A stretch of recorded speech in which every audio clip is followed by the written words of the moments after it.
నమస్తే అండి, welcome to my channel Lakshmi Ramana recipes. ఈరోజు మనం బెండకాయతో ఒక మంచి టేస్టీ రెసిపీని ప్రిపేర్ చేసేసుకుందామండి. అదే బెండకాయ ఇగురండి. మామూలుగా మనం బెండకాయతో చాలా రకాల రెసిపీస్ని చేస్తూ ఉంటాం. బెండకాయతో ఏం చేసినా కూడా టేస్ట్ అనేది చాలా అంటే చాలా బాగుంటుంది.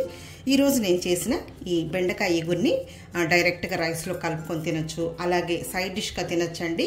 సాంబారు, రసం, పచ్చడి, పప్పుచారు అలా చేసుకున్నప్పుడు సైడ్ డిష్గా తినొచ్చు. రోటీ, చపాతీ, నాన్, పుల్కా తినే వాళ్ళకు కూడా ఈ విధంగా చేసుకొని తింటే చాలా టేస్టీగా ఉంటుంది. కాబట్టి ఎలా తయారు చేసుకోవాలో కావలసిన పదార్థాలు, తయారీ విధానం ఒకసారి చూద్దామండి.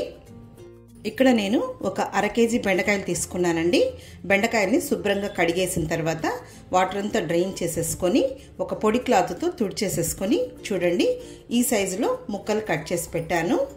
ముందుగా ఒక మిక్సీ జార్ తీసుకోవాలి. ఇక్కడ నేను ఒక 2 టేబుల్ స్పూన్ల పచ్చి కొబ్బరి ముక్కలు తీసుకున్నాను. అవి ఇందులో వేసేసుకుందాము. అలాగే ఒక 3 పచ్చిమిరపకాయలని ఇలా ముక్కలుగా తుంచి వేసేసుకోవాలి. 1 టీ స్పూన్ అల్లం ముక్కలు, అల్లంని పైన పీల్ చేసేసుకొని కొంచెం చిన్న చిన్న ముక్కలుగా కట్ చేసి వేసుకోవాలి. ఇప్పుడు దీన్ని మనం కచ్చా పచ్చగా గ్రైండ్ చేసేసుకోవాలి. చూడండి ఈ విధంగా మనం మిక్సీ పట్టేసుకోవాలి.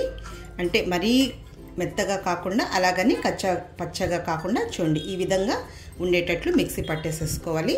మీకు పచ్చి కొబ్బరి అవైలబుల్ లేకుంటే ఎండు కొబ్బరి కూడా వేసుకోవచ్చండి, కానీ పచ్చి కొబ్బరి అయితే టేస్ట్ బాగుంటుంది.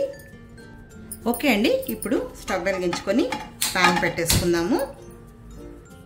ఇప్పుడు ప్యాన్ వేడెక్కింది. ఇందులో ఆయిల్ వేసేసుకుందాము. ఒక 2 టేబుల్ స్పూన్ల నూనె వేసుకోవాలి. ఇవి పోపు దినుసులు అండి. ఆవాలు 1/2 టీ స్పూను, మినపప్పు 1/2 టీ స్పూన్, జీలకర్ర 1/4 టీ స్పూన్ వేసేసుకుందాము. అలాగే ఒక 1/2 టీ స్పూన్ పచ్చిశనగపప్పు కూడా వేసుకోవాలి. మీడియం ఫ్లేమ్లో ఈ పోపు దినుసుల్ని ఫ్రై చేసేసుకోవాలి. పోపు దినుసులు వేగిపోయాయి. ఒక 4 వెల్లుల్లి రెబ్బల్ని పొట్టు తీసుకొని కచ్చా పచ్చగా దంచి వేసుకోవాలి. అలాగే ఒక పెద్ద ఉల్లిపాయని చిన్న ముక్కలుగా కట్ చేసి వేయాలి. కొద్దిగా కరివేపాకు వేసేసుకొని ఈ ఉల్లిపాయ ముక్కల్ని 1 నిమిషం ఫ్రై చేసేసుకోవాలి.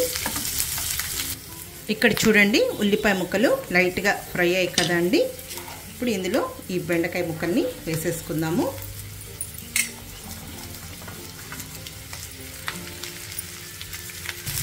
ఈ బెండకాయ ముక్కల్ని మీడియం ఫ్లేమ్లో ఒక 2 నిమిషాలు ఇలా కలుపుకుంటూ ఫ్రై చేసేసుకోవాలి.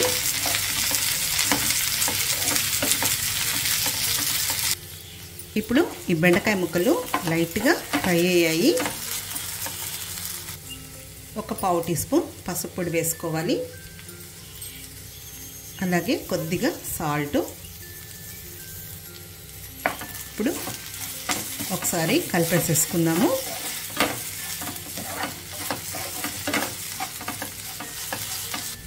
మనం ముందుగానే పోపులో ఉల్లిపాయ ముక్కలు వేసాం కదా అండి, అవి లైట్గా ఫ్రై చేసుకున్న తర్వాత వెంటనే బెండకాయ ముక్కలు వేసేసుకోవాలి. మనకు బెండకాయ ముక్కలు వేగే లోపల ఆ ఉల్లిపాయ ముక్కలు కూడా కరెక్ట్గా వేగిపోతాయి. ముందే మనం ఉల్లిపాయ ముక్కల్ని ఎక్కువగా మనం ఫ్రై చేసుకున్నామంటే బెండకాయలు వేగే లోపల ఆ ఉల్లిపాయ ముక్కలు మాడిపోతాయి. ఇప్పుడు మూత పెట్టేసేసుకుందాం. ఫ్లేమ్ని తగ్గించుకోవాలి, మీడియంలోనే ఉంచాలి. ఒక 4-5 నిమిషాలు ఈ బెండకాయ ముక్కల్ని సిమ్లో ఫ్రై చేసేసుకోవాలి. ఓకే అండి, చూద్దాము. చూడండి ఉల్లిపాయ ముక్కలు బాగా వేగిపోయాయి. ఈ రెసిపీకి మరీ ఓవర్గా ఏమీ ఫ్రై అవ్వాల్సిన అవసరం లేదండి. బెండకాయ చూడండి ఈ విధంగా వేగింది. బెండకాయ కూడా ఉడికిపోయింది. చూడండి జిగురు కూడా లేకుండా మనకు చక్కగా ఫ్రై అయిపోయింది. ఇప్పుడు ఇందులో ముందుగా మనం మిక్సీ వేసుకున్నాం కదా కొబ్బరి, పచ్చిమిర్చి, అల్లం, అది వేసుకోవాలి.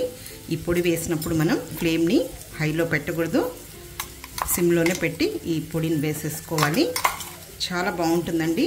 వేడి రైస్లోకి కలుపుకొని తినచ్చు, అలాగే సైడ్ డిష్గా తినచ్చు. రోటీ, నాన్, చపాతీ తినే వాళ్ళకు కూడా చాలా బాగుంటుంది. ఇప్పుడు ఇదంతా కూడా ఒకసారి కలిపేసేసుకుందాము.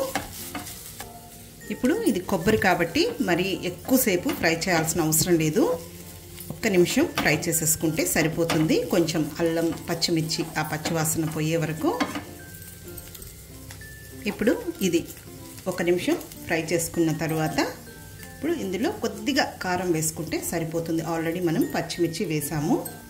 అలాగే 1 పావు టీ స్పూన్ ధనియాల పొడి, కొద్దిగా సాల్ట్, చివరగా కొంచెం కొత్తిమీరని సన్నగా చాప్ చేసి వేసుకోవాలి.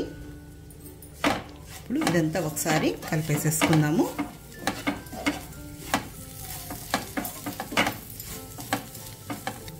చాలండి. ఇప్పుడు మనం స్టవ్ ఆఫ్ చేసేసుకొని డిష్ అవుట్ చేసేసుకుందాము. బెండకాయ ఇగురు రెడీ అయిపోయింది. అంతే అండి. ఇప్పుడు డిష్ అవుట్ చేసేసుకుందాము.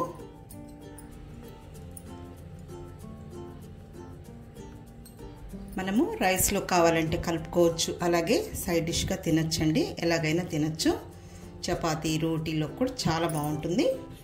కాబట్టి చూసారు కదా అండి ఎలా తయారు చేసుకున్నామో. తప్పకుండా ట్రై చేయండి. హెల్దీ, టేస్ట్ కూడా చాలా బాగుంటుంది. చేసుకోవడం కూడా చాలా సింపుల్ కదా అండి. ఈ వీడియో మీకు నచ్చినట్లయితే నా యూట్యూబ్ ఛానల్ లక్ష్మీ రమణ రెసిపీస్ని కొత్తగా చూస్తున్నవారైతే నా ఛానల్ని తప్పకుండా సబ్స్క్రైబ్ చేసుకోండి. నచ్చితే లైక్ చేయండి, షేర్ చేయండి. ఇంకొక మంచి రెసిపీతో మళ్ళీ కలుద్దాం. నమస్తే అండి.